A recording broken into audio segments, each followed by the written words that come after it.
not only are the Panthers not in the playoffs, which we've known that for about 3 months. Some longer. Some knew it even longer than that. That's a good point. It can't be fun having to watch so many of their exes in the playoffs. It can't be fun to knowing, hey, we didn't see the potential in that one, or that guy, or that coach, or that executive, or that player. The Panthers have former players, coaches, and executives all over the NFL playoffs, which just goes to show you one of the most important things that a franchise has to do, and one of the things that the Panthers have to get much, much, much better at is deciding who to keep when things are going well. Evaluating your own talent. Seeing where the credit should go.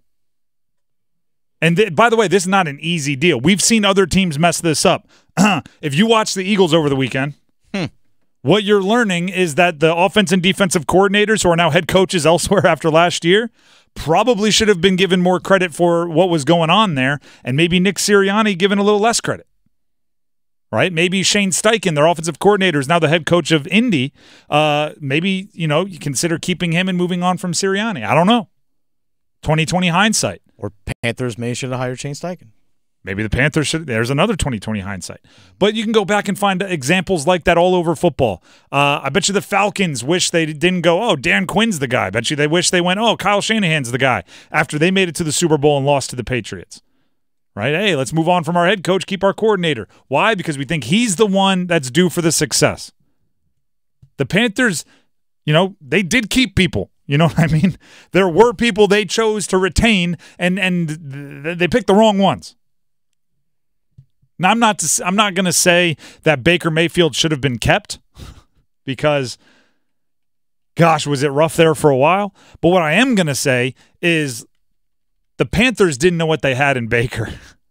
They didn't use him right. They didn't treat him right. They didn't get the most out of him, which is one of the flaws of a bad franchise. Last year, he was headbutting people without a helmet on. He was, at times, goofing around, putting his hand in the dirt and playing defensive line for the scout team.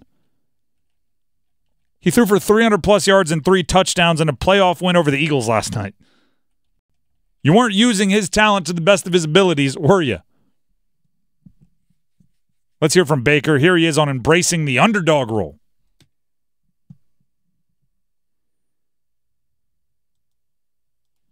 It's coming. Whether you're an underdog or a road game, just having your backs against the wall and knowing it's just your team versus everybody else when you're counted out, and it's always fun to be in that role. Obviously, I'm pretty comfortable in it, but our team has completely embraced that throughout the year.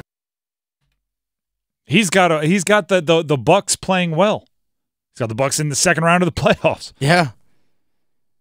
But it doesn't I'm not going to, right, because you have to use context. I'm not going to crush the Panthers for not having Baker around this year. Although maybe you could have gotten a Baker-like experience and then had your pick this year. But that's neither here nor there. How about this? The Niners are where I look as the real ones that got away.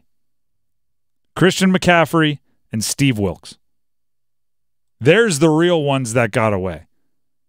Christian McCaffrey has been the engine, one of the best teams in the NFL, and it doesn't look like he's slowing down, right? The reason why you move on from Christian McCaffrey, if you are the Panthers, is because you're like, hey, he's going to slow down. We need to strike while the iron's hot. We need to get something back.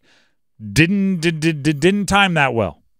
Steve Wilks, how many mistakes or how many problems this year did we indirectly and completely unintentionally come back to? Steve Wilks could have solved that. But you can go one step further. Who built the Bills? This is the one that I think the Panthers should be the most, and Panthers fans should be the most upset about. Who built the Bills? Who, by the way, look to have a great culture. They went through some rough games this year. At one point in time, the ESPN matchup predictor had them like as a 5% chance to make the playoffs. They not only made the playoffs, they have a home game against the Kansas City Chiefs coming up this week. Yeah, they ended up being the 2 seed. That's as good as you could hope for from a culture standpoint, right? And they even did it while changing their offensive coordinator. We'll get to that. Brandon Beane built that team.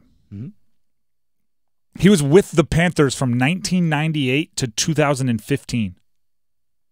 That's a lot of the good, right? That's the drafting of Cam Newton. That's a lot of the good. That's the Luke Kuechly. That's the Julius Peppers. That's the Steve Smith. The Steve. I mean, on and on. Great free agency pickups, pretty good trades, really good drafting. He was there for all of it. You didn't think he was the guy, so you let him go. What does he do? He takes Sean McDermott. Sean McDermott was the defensive coordinator for half a decade with the Carolina Panthers. Those were the defenses everybody loves.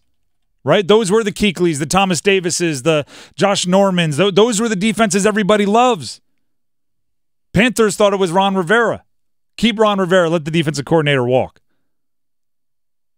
Well, Sean McDermott has the Panthers going in a pretty good direction. What about the offensive coordinator for the Bills? Their season, remember I said they had some down moments. They had some really rough moments early in their season, and they turned things around. You're not going to believe this if you're a Panthers fan and you haven't been paying attention to what's going on in Buffalo. You're not going to believe this. Their season turned when Joe Brady was given play calling duties on the offensive side, a guy that was a part of the Matt Rule era with the Carolina Panthers. He was the offensive coordinator first year of Matt Rule when they had Teddy Bridgewater.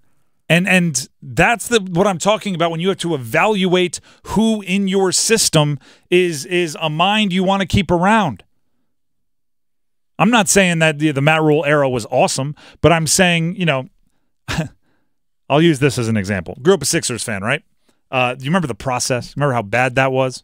Yes, for those who don't know what the process was, it was like intentional tanking to gain a bunch of assets. For like 5 years. Yes. And they were playing a whole bunch of end-of-the-roster guys like Tony Roten and T.J. McConnell and all these guys.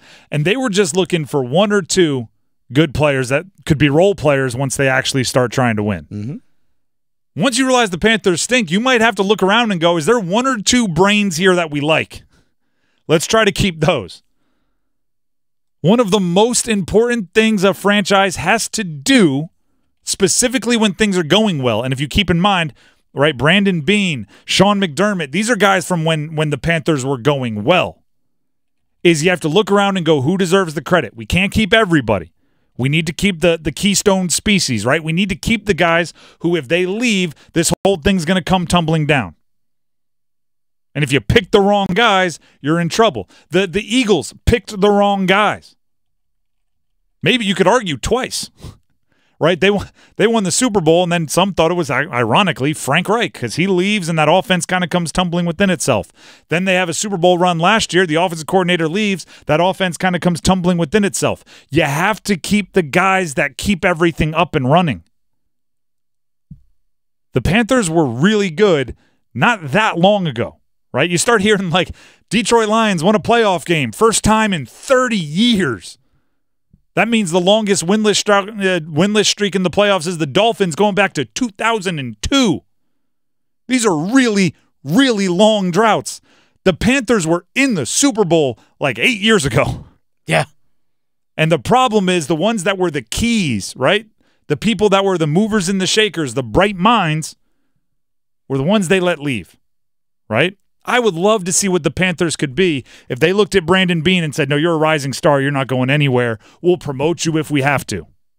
I would love to see what their defense would look like if they said, Ron, we love you, but we think McDermott might be that dude. So how about we pull a Pete Carroll, transition you to something in the front office, and we let McDermott take the reins because we can't afford to let him leave. I would love to see what the Panthers look like there.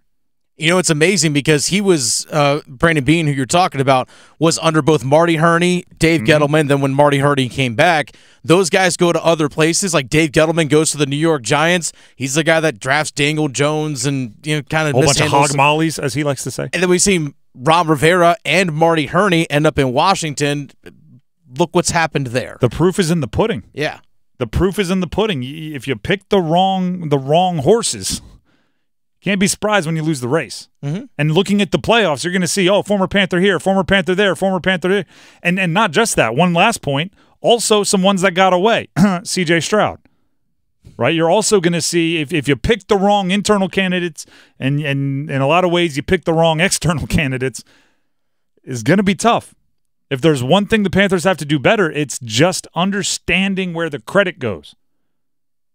You want to be, everybody did their share. Yeah, but who really was the secret sauce? Mm-hmm. You see it in every walk of sports. Yeah, someone might be the face, but who's the backbone? Who's the backbone? Who actually, for lack of a better term, deserves the credit?